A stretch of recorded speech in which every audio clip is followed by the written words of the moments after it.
الحمد لله رب العالمين والصلاة والسلام على سيد الأنبياء والمرسلين أما بعد فأعوذ بالله من الشيطان الرجيم بسم الله الرحمن الرحيم الصلاة والسلام عليك يا رسول الله وعلى آلك وصحابك يا حبيب الله الصلاة والسلام عليك يا نبي الله وعلى آلك وصحابك يا نور الله. سرکار مدینہ سلطان باقرینہ صلی اللہ تعالی علیہ وآلہ وسلم کا ارشاد رحمت بنیاد ہے، جس نے قرآن پاک پڑھا، رب تعالی کی حمد کی اور نبی صلی اللہ تعالی علیہ وآلہ وسلم پر درود شریف پڑھا، نیز اپنے رب عز و جل سے مغفرت طلب کی، تو اس نے بھلائی کو اپنی جگہ سے تلاش کر لیا. صلو علی الحبیب. نیت المؤمن خیر من عملہ، مومن کی نیت اس کے عمل سے بہتر ہے. ثواب بڑھانے کے نسخے شیخ طریقت امیر اہل سنت کا رسالہ مطبوعہ مکتبۃ المدینہ دعوت اسلامی میں 72 مدنی نیتوں کے مدنی گلدستے موجود ہیں. انہی میں سے ہم چند نیتیں کچھ تبدیلی کے ساتھ بیان کرتے ہیں. صفحہ نمبر 12 سے یہ شروع ہوتی ہیں. علم دین قرآن مبین پڑھانے کی نیتوں میں سے رضا الہی عز و جل پانے کے لیے شریک ہوں گے، علم دین کی تعظیم کو ملحوظ خاطر رکھیں گے. کوئی بات سمجھ میں نہ آئی تو علماء اہل سنت سے سمجھوں گا، کسی مسلمان کی غیبت نہیں کروں گا، خود بھی مدنی انعامات پر عمل اور مدنی قافلوں میں سفر اور دوسروں کو اس کی ترغیب دلاؤں گا، جو بیان کیا جائے اس پر عمل بھی کروں گا، نیز دوسروں کے آگے بیان کر کر ثواب بڑھانے کا حقدار بنوں گا. صلو علی الحبیب. کرسی بڑی مشکل چیز ہے اور ہمارے ہاں رائج ہے. ہم صف بندی کو کرسی کے ساتھ لے کر چلے ہیں اور آج یہ تیسری کڑی ہے اور آج ہم کرسی کو مکمل کریں گے، اپنے پائے تکمیل تک لے کر آئیں گے. صفوں میں کرسی کی صورتوں کا بیان یوں تو مکمل ہو چکا کہ 3 صورتیں اس میں کہ صفوں کے اندر کرسی رکھی جاتی ہیں. ایک وہ اسلامی بھائی کہ جو سجدہ نہیں کر سکتا، اس کے کیا احکام ہے. وہ دوسرا اسلامی بھائی جو آدھا پونا قیام یا کسی سہارے سے یا ٹیک سے یا عصا سے قیام کر سکتا ہے، اس کے احکام کا بیان ہو گیا. تیسرا وہ اسلامی بھائی جو بالکل قیام نہیں کر سکتا، اس کے احکام کا بھی بیان ہوا. مگر ہمارے ہاں ایک پرابلم باقی ہے. یہ مدنی چینل کے ناظرین اس وقت دیکھ رہے ہوں گے کہ ہمارے ہاں ایسی کرسیاں بھی رائج ہیں کہ نمازی صاحب سجدہ بالکل اپنے سامنے کرتے ہیں. ہم نے اب تک جو احکام جتنے بھی سنے اس میں یہ کرسی مراد نہیں ہے. ہم نے جتنے احکام اب تک سنے اس میں یہ کرسی مراد نہیں ہے، بلکہ ہمارے اسلامی بھائی جس کرسی پر نارملی ہم کرسیوں پر جو بیٹھتے ہیں یہ دکھائیے. ہم نے جو مسائل بیان کیے ہیں اس سے مراد ہماری یہ کرسی ہے. ہم اپنی تیسری صورت کو مزید آگے لے کر جا رہے ہیں. ہم نے 2 صورتوں کا بیان کر دیا. تیسری صورت یہ ہے کہ ایک وہ شخص جو بالکل قیام کرنے پر قادر نہیں ہے، سجدہ کر سکتا ہے، رکوع کر سکتا ہے. رکوع کرنے کے معنی سمجھ لیجئے. اگر کوئی شخص صرف سر سے رکوع کرے گا تو اس کو اشارے سے رکوع کرنے والا کہا جائے گا. اگر پیٹھ جھکا دی تو اس کو حقیقتاً رکوع کرنے والا کہا جائے گا.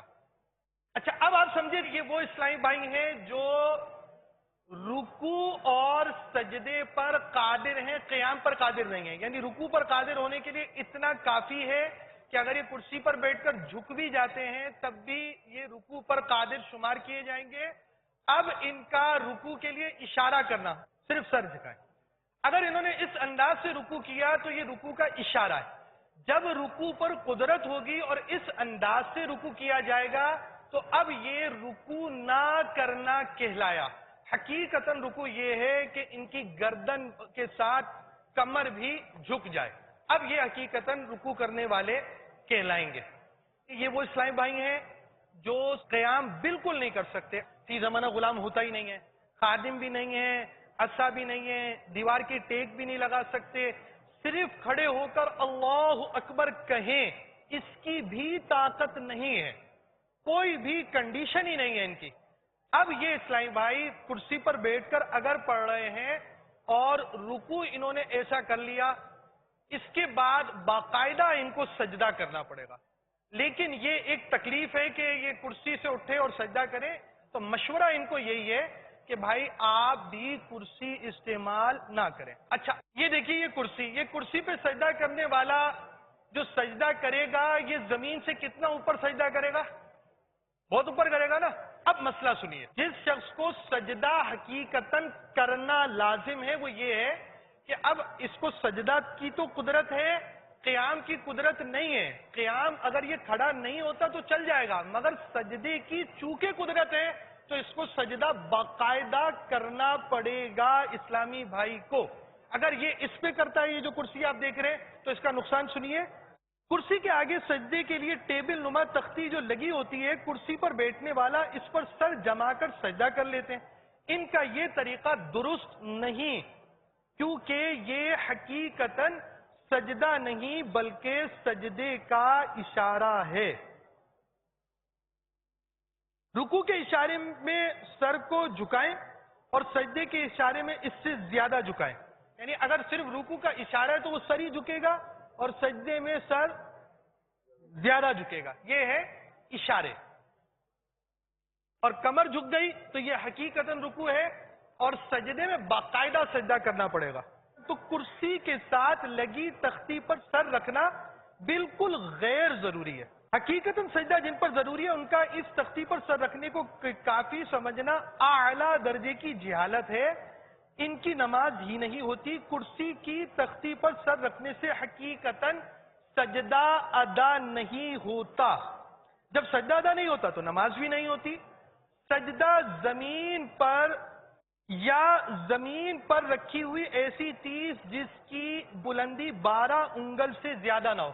دارالفتہ اہل سنت سے حاصل شدہ رہنمائی کے مطابق یہ انگلی کی لمبائی مراد نہیں ہے، اس کی چوڑائی مراد ہوتی ہے. تو اب یہ جو اسلامی بھائی جس کو اتنا اوپر تک سجدہ کرنا ہو وہ بیٹھ کر کرسی پر یوں سجدہ کر لے تو اس کا سجدہ ادا نہیں ہوگا. سب کرسی پر بیٹھیے. خلاصہ کلام، ہم تیسری صورت کو اپنے اختتام کی طرف لے کر آ رہے ہیں. یہ اسلامی بھائی ہیں سجدہ کر سکتے ہیں، رکوع کر سکتے ہیں، مگر یہ اسلامی بھائی قیام نہیں کر سکتے، عصا کے ذریعے بھی کھڑے نہیں ہو سکتے، ٹیک لگا کر بھی کھڑے نہیں ہو سکتے، کسی کے سہارے پر بھی کھڑے نہیں ہو سکتے. صرف اللہ اکبر اتنا کہنے کی حد تک بھی طاقت نہیں ہے کہ کھڑے ہو جائیں. نہ اللہ اکبر کہہ سکتے، نہ عصا کے ساتھ، نہ ٹیک کے ساتھ، نہ کسی سہارے کے ساتھ. بالکل کھڑے ہونے سے مجبور محض ہے. اب یہ بیٹھیں گے. یہ چاہیں تو کرسی استعمال کر سکتے ہیں مگر میرا مشورہ استعمال نہ کریں. اگر آپ نے کرسی استعمال کرنی ہے آپ کو رکوع حقیقتاً کرنا پڑے گا، سجدہ آپ کو حقیقتاً کرنا پڑے گا. قیام انہوں نے کیا، حقیقتاً رکوع کے لیے ان کو کمر جھکانی پڑے گی اور حقیقتاً سجدے کے لیے حضرات نیچے آئیے سجدہ کیجیے. ہاں اب کتنی دقت سے سجدہ کیا بیچاروں نے. تو اب یہ اتنی دقت اٹھائیں گے تو اتنی دقتیں نہ اٹھائیے، اپنی کرسی اٹھا لیجیے، اب بیٹھ کر نماز پڑھ لیں. اچھا اب دوسری بات، اب آئیے پھر کرسی کی طرف. وہ والی اس کرسی میں بتائیے باقاعدہ حقیقتاً سجدہ ہو سکتا ہے؟ ہو سکتا ہے؟ ہو سکتا ہے. اب دوسری بات، سجدے کا اشارہ. کھڑے ہو جائیے آپ، آگے آئیے. اب ہم کہتے ہیں ایک مریض ایسا ہے جو نہ قیام کر سکتا ہے، نہ رکوع کر سکتا ہے، نہ سجدہ کر سکتا ہے، ٹھیک ہے بھائی؟ اب ان کو رکوع کا بھی اشارہ کرنا ہے، سجدے کا بھی اشارہ کرنا ہے. یہ رکوع کا اشارہ. اب سجدے کا اشارہ کیجئے. ہاں، رکوع سے سجدے کا اشارہ زیادہ ہوگا اور اشارے ہوتے سر سے. اب یہ بتائیے کہ جس کو رکوع سجدہ دونوں اشارے سے ہی کرنے ہیں، اس کے آگے صوفہ رکھا ہوا ہو تو اس کو اس کی حاجت ہے؟ اگر کسی کو باقاعدہ سجدہ کرنا ہو تو اس کو اس کی حاجت ہے؟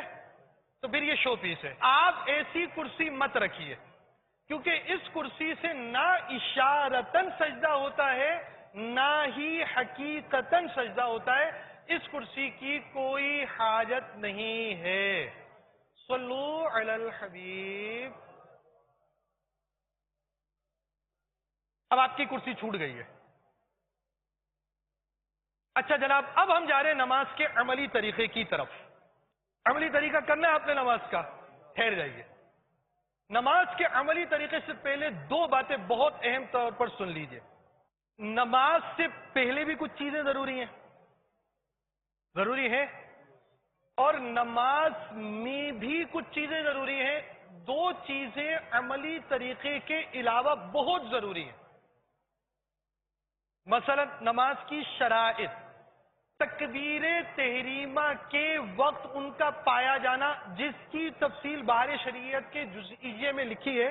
دعوت اسلامی کی اشاعتی ادارے مکتبۃ المدینہ کی مطبوعہ بہار شریعت جلد اول صفحہ نمبر 507 پر مسئلہ نمبر 1 لکھا ہے: نماز کی شرائط یعنی طہارت و استقبال و ستر عورت و وقت تکبیر تحریمہ کے لیے شرائط ہیں، یعنی قبل ختم تکبیر ان شرائط کا پایا جانا ضروری ہے.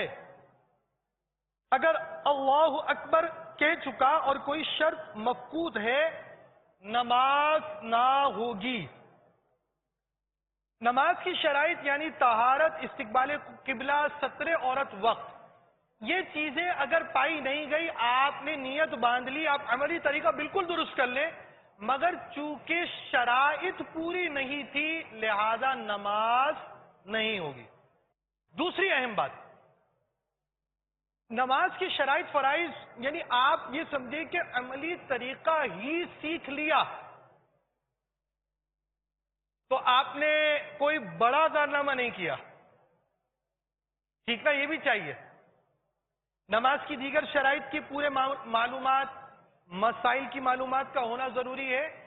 ساتھ ہی ساتھ قراءت اور اذکار نماز کا درست ہونا بھی ضروری ہے. مثلا ایک شخص نماز کے لیے آیا، نماز آتی ہے مگر وضو صحیح نہیں آتا، غسل صحیح نہیں آتے، کپڑے پاک کرنے کا طریقہ نہیں آتا، کپڑوں پر ایسی ناپاکی لگی ہے جو بقدر مانع نماز ہے. نماز ایسی اتنی مقدار میں اس نجاست میں نہیں ہوتی، نماز پڑھ لی، نماز کیسے ہوگی؟ جان بوجھ کر پڑھے گا تو اور حکم سخت ہے اس کا. تو لہذا ایک اہم ترین بات یہ ہے کہ نماز کے عملی طریقے سے پہلے نماز کی شرائط جو سیکھنا ضروری ہے وہ سیکھے. نمبر 2، تلفظ اور قراءت اور اذکار نماز درست ہونا بھی ضروری ہے. جیسا کہ قانون شریعت کے حوالے سے نماز کے احکام میں لکھا ہے، بہار شریعت اور قانون شریعت کے جو الفاظ امیر اہل سنت نے نقل کیے وہ میں آپ کو عرض کرتا ہوں. اکثر لوگ طا، تا، سین، صاد، تا، حمزہ، عین، ہا، حا، ضاد، ذال، ظا میں کوئی فرق نہیں کرتے. یاد رکھیے حروف بدل جانے سے اگر معنی فاسد ہو گئے تو نماز نہ ہوگی. مثلا جس نے سبحان ربی العظیم میں عظیم کو معاذ اللہ عظیم پڑھ دیا، نماز جاتی رہی.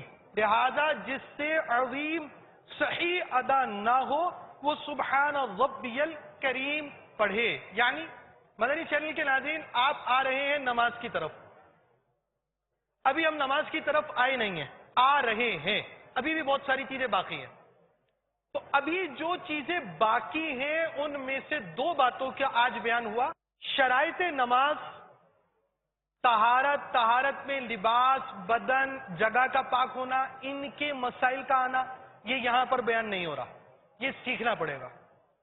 قراءت کا درست ہونا، تلفظ کا درست ہونا، جیسے یہ نماز کا عملی طریقہ ہے، یہ بھی انتہائی ناکافی ہے، اور اس کے ناکافی ہونے کو انشاءاللہ العزیز آگے عرض کیا جائے گا. اسی طرح اگر آپ اجتماعی طور پر کہیں مدنی قاعدہ پڑھ رہے ہیں تو اس کو کافی مت سمجھے.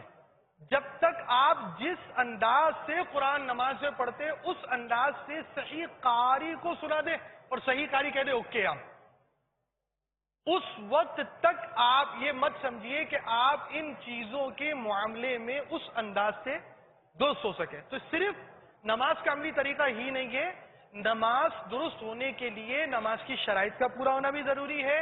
نماز کے اندر جو آپ قراءت کر رہے ہیں وہ ہونا بھی ضروری ہے، درست ہونا. اور اس کے ساتھ اذکار نماز، صرف قرآن شریف ہی نہیں. آپ رکوع کریں گے تو کیا آپ اردو میں تسبیح پڑھیں گے، عربی میں پڑھیں گے؟ عربی میں پڑھیں گے تو اس میں بھی اس کے تلفظ کا درست ہونا یہ ضروری ہے. اگر معنی بگڑ گئے، فاسد ہو گئے تو نماز نہیں ہوگی. صلو علی الحبیب.